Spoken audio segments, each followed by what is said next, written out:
What an amazing video, if I do say so myself. Welcome, everyone. So great to have you here for a topic that's hitting every talent team, whether they talk about it publicly or not. I'm Frances Way, head of product marketing here at Findem. If you don't know Findem, we are the AI platform built for talent decisions. We bring together sourcing, CRM, and analytics into one place, all powered by our unique 3D data and AI. If you want to dig deeper, you can always check out findem.ai. But today, we're actually going to show you some of our capabilities in action, all focused on protecting your inbox and your reputation. So, why are we here? It's because fraud is no longer fringe. Candidate fraud has gone from isolated incidents to a structural risk in talent acquisition. In fact, Gartner predicts that 1 in 4 candidate profiles could be fraudulent by 2028. So the stakes have gotten really high. It's not just a recruiting problem, it's a business risk. And here's the important part, technology is only half the solution. These fraudsters are sophisticated. But modern recruiting teams are also sophisticated when they have the right processes and the right verification steps in place. Today, we're going to dig into that landscape, the gaps in current tools, what it takes to design an AI-driven solution that recruiters really trust, and really brings people along in that process. And then we're going to wrap with a short demo of Findem's Authenticity Suite so you can see how this works in real life. Okay, so to tackle this meaty problem, I'm so lucky to be joined by two incredible thought leaders here, Kyle and Ash. Let's have them introduce themselves. Kyle, do you want to kick us off? I would love to. Thanks, Francis. And hey, everybody. Thanks for joining. This is going to be pretty lively, I think. My name's Kyle, and I have one of the coolest jobs in the industry. I'm an analyst, so I get to study innovation cycles. I'm tracking the cool new stuff that vendors like Findem is building, and also studying the emerging best practices and trends that we're encountering on the practitioner side. I get to be the bridge between the two, trying to close the gap between innovation and adoption. It's great to be here. Awesome. Ash? Hi, everyone. Excited to be with you and with Kyle and Francis here this morning. My name is Ahluwalia. I'm the Chief Product Officer here at Findem and excited to talk about fraud and all the stuff that we're doing to work on authenticity. Amazing. Well, let's set the stage a little for our guests here. Kyle, help us zoom out. Tell us what's happening in your experience across the industry. What's really driving this explosion in candidate fraud? What are you hearing, from TA leaders in terms of their concerns?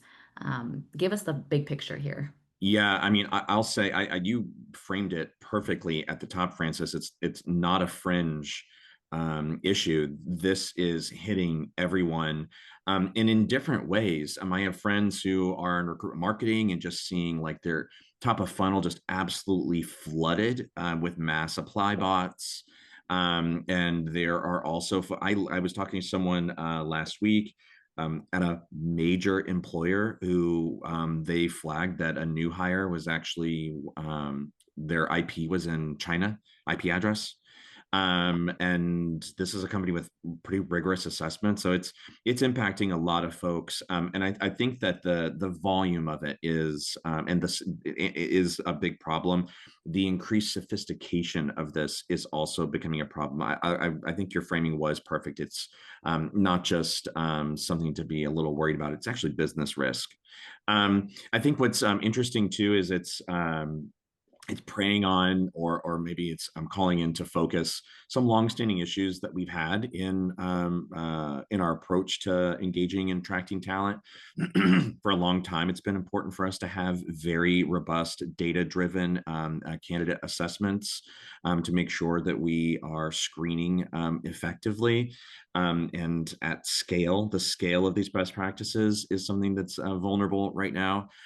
So yeah, it's I think becoming extremely top of mind for folks. It is a very pressing problem because it is so ubiquitous. Francis, I'm seeing people that are like small businesses, 100 employees or less, that are dealing with this. Even myself, I was interviewing for a virtual assistant, and there was a completely fraudulent candidate. They had an AI running to answer every question that I asked, and they had a digital background, and so I couldn't see where they were. They were telling me they were in Buffalo and New York, and there's absolutely no way they were in Buffalo, New York. And so it really is a pervasive thing. And I think the other piece here, and it's probably why you all are coming to bring a solution here, is there really is not a solution that has existed to solve this problem. And I think that is also why people are feeling a bit vulnerable, because Mm, it is so pervasive. It has happened so quickly. And in our existing toolkit, there's not really a lot there to support us. yeah. Yeah, Ash, tell us a little bit about what you encountered when you first started investigating this problem from our customers. Yeah, I mean, I'd echo a lot of the thoughts that you all shared. A few things about the space. One, much bigger problem than I thought it was. Some customers of ours reporting up to 30 or 40% of their applications falling into this bucket, which is a really really large amount and has a pretty big impact on recruiter workflows. The second is that fraud is really broad in its definition. When you talk to different customers about what fraud means to them, they talk about all sorts of things. Is this person actually a real person? Is it a real person, but it's not the person that showed up? Is it a real person, but they talked about a fake company, or it's a real company, but they didn't work there? All sorts of different kinds of definitions of fraud. And it can be quite sophisticated in the way that it presents itself. In some cases, some customers dealing with state actors with very sophisticated ways of trying to bypass detection and hack the recruiting process. And the last is that there's really no, because the definition is so large, there's also no answer book for fraud. There's no answer book you can go consult and say, oh, yeah, that person definitely was someone who passed this bar of not being authentic.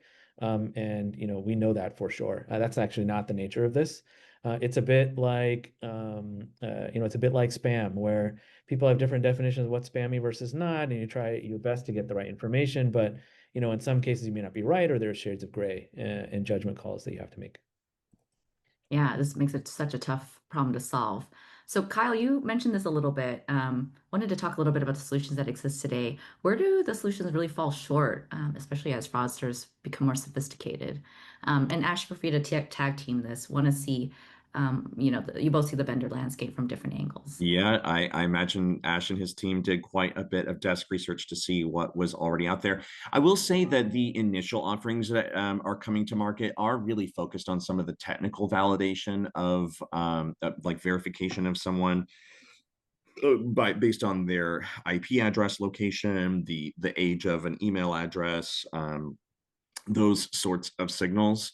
Um, which is helpful, I think, to just flag like there are, I think, some signs that you can garner from that kind of data analysis to signal like maybe this Frances Way isn't who she says she is. Maybe we just want to validate this, which I think is helpful. I think that might be the first mile. That might be the initial triage. What's missing, in my opinion, is that multi-dimensional. Three-dimensional, I think, is a concept that you all have at Findem, which I think really this is a really interesting area for you to innovate from your core offerings, because there are aspects of this fraud trend. It's fraud is a fraught concept right now. We have always told candidates to tailor their resumes and to the jobs that they're applying to. Gen AI has given not just an easy button, but like almost poured gasoline on a dumpster fire of AI, of like enhanced profiles. And so there might be somebody you might consider a fraudulent candidate because I've kind of lit up my resume a little bit. It got more than a glow up. It got a full facelift, but then I think that's what's challenging is how do I know how much of this is just a very flowery resume versus is an actual profile? That's a problem that I have not seen anyone solving, and I think that's actually a bigger part of the problem that we face right now is understanding who's an authentically real candidate. Absolutely. Ash, any you want to follow on? Yeah, I'd say I've also heard the same things. The other thing I'll also just say, is that, given my earlier comments before, fraud is really broad. I think the other thing I see is, characterizations where I'm going to focus on this one aspect of the Mm, problem, but not the entire problem. mm, The other thing, I'm also seeing is what new information you're bringing to bear. Often, a lot of vendor solutions are trying to bring other information to bear to help you understand that this may be inconsistent or there's something happening here that warrants a further look. mm. But also have seen a lot of the same stuff that you mentioned, Kyle, about, this is a shades of gray type of problem, and then being nuanced in the approach that your platform takes and how to address it, because, you have to draw the line between someone making an earnest attempt to sell themselves, versus crossing that line to being inauthentic.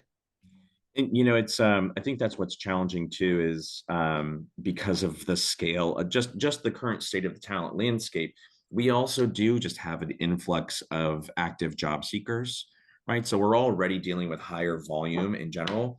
But Ash, as you're talking about, the challenge is multi-layered and a bit nuanced as well. Guess what? That doesn't work for scalable solutions, right? Mhm. Simplifying things, solving that might be why you see clients and others that are, because fraud exists in a number of different areas, not just here in recruiting. But that might be why they're saying, I'm just going to go with the definitive. I can see that this IP address is not where their resume says they're based, or like whether it's a country or even the state, what have you. That the email address is a brand new thing. There's, but what I'm really interested in is expanding that with data, because I feel like because this is such a fraught area of issue, that we might actually have another area where human bias is going to really just amplify, create new problems here.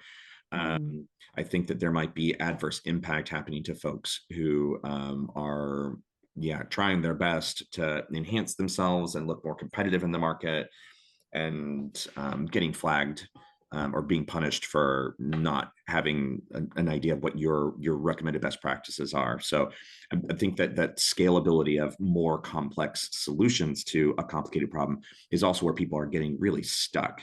Mm. It has been super interesting though to see. We're actually planning to do. So if anybody's not familiar, I founded my own research firm earlier this year.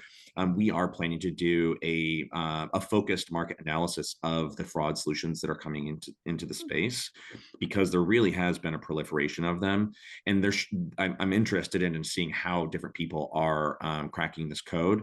There are a lot of different ways to build this mousetrap. I will candidly say I haven't seen one as comprehensive and holistic as what you all have built, which is partly why I was happy to join Ash the conversation today. That's awesome. I would love to hear a little bit about that research that you're planning to do, because my question here is like, what should folks on the call here be looking for in an AI solution? What should they be wary of? Mm, I think it's really easy. There's so much noise in the market right now. It's really easy to get confused. What should we be kind of looking out for, flagging, and where is the line between useful automation and overreach, right? Like, mm. a technology can promise a lot, but ultimately, people have to be part of the solution too. So tell us what you're thinking about that. Yeah, Ash, do you mind if I start that one and then you can jump in? Sure. Okay.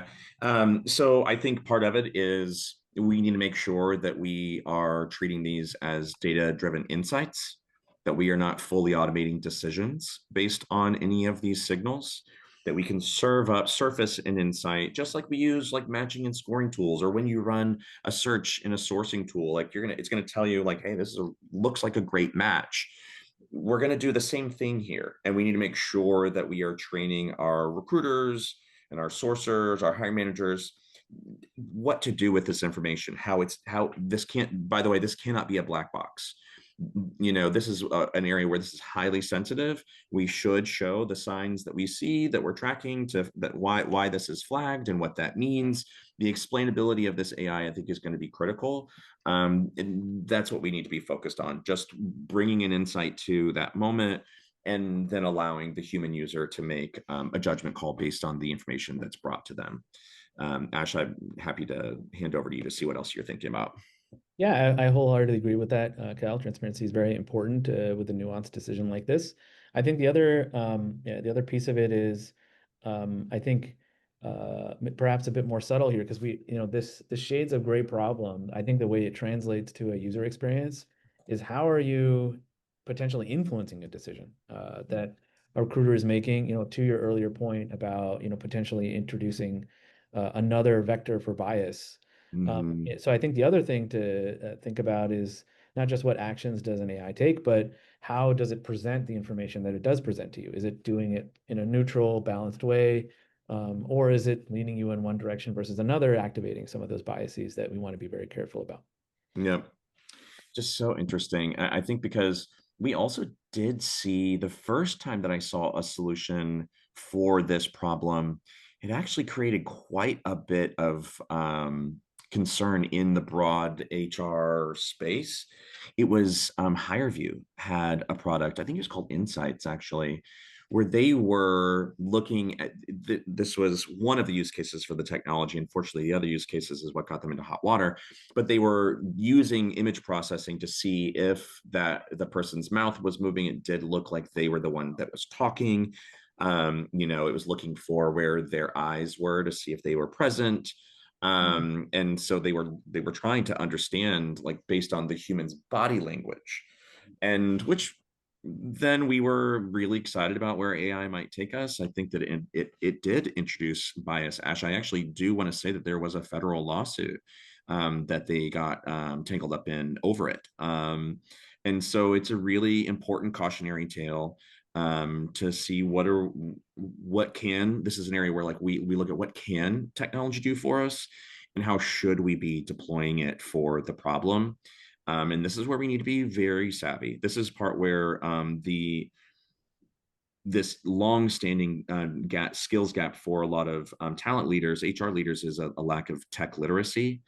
And this is an area where I'm not going to outsource the questions about how this works and what's going to make it an effective solution for me. I'm not going to hand over to IT alone to ask questions. I'm going to need to understand, because, by the way, I'm going to have to explain how this works to hiring managers. I also should probably think about conveying to candidates what we are doing and how we are tracking the authenticity of their profiles, which is a whole nother side of this. Ash, I don't know if in your research you saw many employers doing this. I have not seen any. I've heard people talk about it, but publishing best practices on how they recommend using AI, in saying we use AI. It is we have been embedding it in our tech stacks and in our operating models as quickly and as safely as we could in the enterprise on the employer side. Um, and then we are penalizing job seekers for doing it maybe without an established best practice. I'm not seeing us saying, hey, AI is everywhere. It happened all at once. We use it. Here's how we use it. We expect you might want to use it too, which is cool. This is how we recommend using it, and this is how we don't. And I think that if Mhm. we set those expectations, that helps create clarity, that helps create trust, and then I can actually create accountability with a candidate. If I say, "Hey, Francis, like, we ran this analysis, we found your profile in another place. 80% of what you've put in this application is not there." Mhm. And so I really need to understand what that means. As our own AI standards, we're expecting maybe a 10% enhancement to your resume at max. This is way past that threshold. I feel like that's a really direct conversation you can have with people. They're like, "Oh crap, I didn't realize that. It just sounded good. I liked it, you know." And I think that we're going to have a lot of that discourse between employers and their job seekers. I don't think we can solve this problem just on our own in our own vacuum. It does need to be a dialogue. I think that demonstrating that best practice, putting those best practices out there, is another side of how we approach this. Love that. I love that forward thinking about the policies that you want to put in place. I noticed there's a ton of chat, and I love how people are kind of exchanging some best practices here. I think maybe folks might want to see a little bit of a demo of what we actually have planned for them. To tee you up, Ash, maybe you can talk a little bit about what design elements were really important as you were thinking through the solution, and kind of set us up with that before you jump into the tech. Yeah, sure. So recognizing that, that there's shades of gray to this problem and there's no answer book, there's a few things that we were considering in designing the platform. First, what is the platform's role? So the platform's role is to neutrally convey information to you that you can then follow up on and look at. So there's something here that's probably worth a look. The second principle is that it has to be able to explain why it said that, so that you know where to follow up on. For instance, maybe there's an inconsistency between this person's digital profile and the email that they gave you in their resume. That's actually not for the same person. So that might be something that's worth taking a look at. The third piece is you are always in control as the recruiter about what decision you choose to make with that data. And we'll enable you to make if you decide, for instance, there's a bunch of folks in this category, I'm going to set them aside, bookmark them for later, or I want to take some sort of bulk action, we'll help you with that.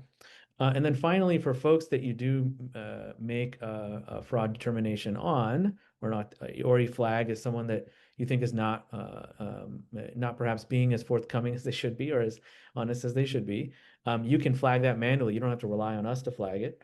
And you can go a step further if you'd like to for certain candidates and say, look, this is a person I don't think we should try to talk to again for any role. So let's just exclude them from future searches that we have on the platform. So these are all capabilities that we put into the authenticity suites. Enables you essentially to see the information you want, you make control, and then you can take bulk decisions as you need for the next step. And so I'll just show you some quick screenshots of how that looks.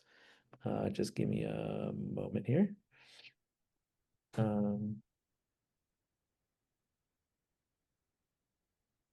Love that. Thanks, Ash. While you're pulling that up, just to echo what you just mentioned, a couple of design features that went into the solution were presenting the information neutrally, just identifying areas that might need more investigation from the team, and then keeping, teams in control. Really were really important for us. Yeah, Take it so away, Ash. I'll just show you an example of how this looks. So this is our, inbounds portion of the product. This is where you can see what applications have come in. And there are some folks that, their applications have been flagged as unusual. We don't flag people. We flag applications because, is everything in this application consistent? We don't know if perhaps there's another application that's fine. We don't want to extend any flagging beyond that. You can also flag them yourself. There's an example of a recruiter flagging a candidate. And then you can see that here. And then if you hover over it, this will offer you an explanation. Let me see if I can get you some example explanations. One example explanation is that this person's LinkedIn profile was created in the last 6 months. For example, there's many of these. It's actually a huge database of these sitting in the back. And then what you can also do is when you have identified this, then you can also action on it. So you can, for instance, go filter and look at people that have been flagged, all people that don't have flags, people that have any flagged by you, flagged by Findem. You can go follow up. And then you can go filter down and start looking at that with deeper review or whatever process you deem is the right process to look at these different reasons and make your own assessment of what you should do next. And then finally, if there are folks that you decide, look, these folks don't make sense, you can also configure Findem so that if you reject them with a certain ATS rejection reason, there are some customers that actually have a reason for that inauthentic candidate, then you can do that here. And if you reject the candidate with that reason, then they won't show up in future searches. So that kind of reduces some of the work that you have going forward. So that's a little bit of a picture of kind of the different parts of the product that we've touched with the Authenticity Suite. One last Awesome. thing I'll just say is when you do use that last feature, it's not that the candidate completely disappears. At the bottom of the search results, we'll have a little section that says filtered out. So that's always available to you and open. We just we're just annotating it in a different way so that other search results show up first. But when you go to the bottom, you can open it up and see all the folks that were rejected with that rejection reason in the past. Amazing. I love that. Okay.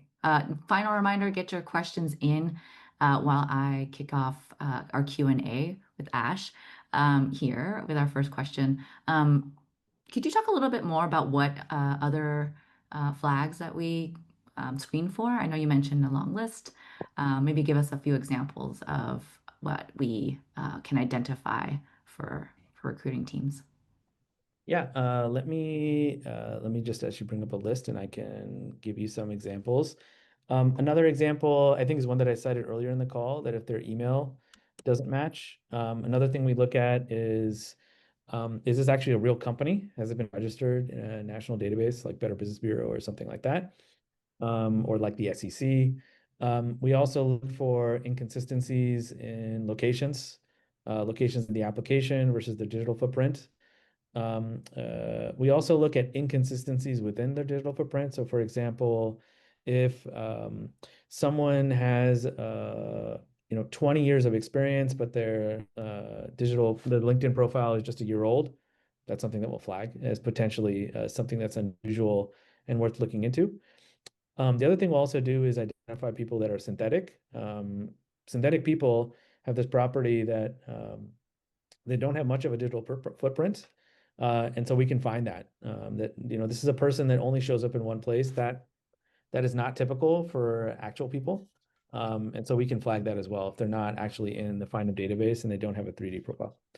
There's a long, long list of reasons, but there's many kind of like these that we'll flag that are worth following up on. I love that. One of my favorite ones is you can flag if someone has applied to multiple positions across Yeah, your company that are not related, like exactly. marketing versus engineering versus CS, and identify if someone's really just trying to get in. Some people are desperate. We're They desperate. just really want to work at Findem. Yeah, exactly. And I think Um, I think these mhm, are great examples of like where Findem's 3D data shines, because it Hmm. may be possible for you to get a resume by somebody. It's mhm. really hard to change your entire digital footprint Yeah, across your entire 3D profile and make sure that's entirely consistent with everything that you've said. That's a much bigger lift. yeah. A lot of the rules and examples we've shared here try to take advantage of that fact, that these inconsistencies will inevitably show up if you're not being authentic. Yeah. I mean, Ash, I did drop in the chat why I'm here. Um, I think that's a brilliant utilization of the innovation that you've built at like started as a sourcing solution, bringing these 3D profiles together.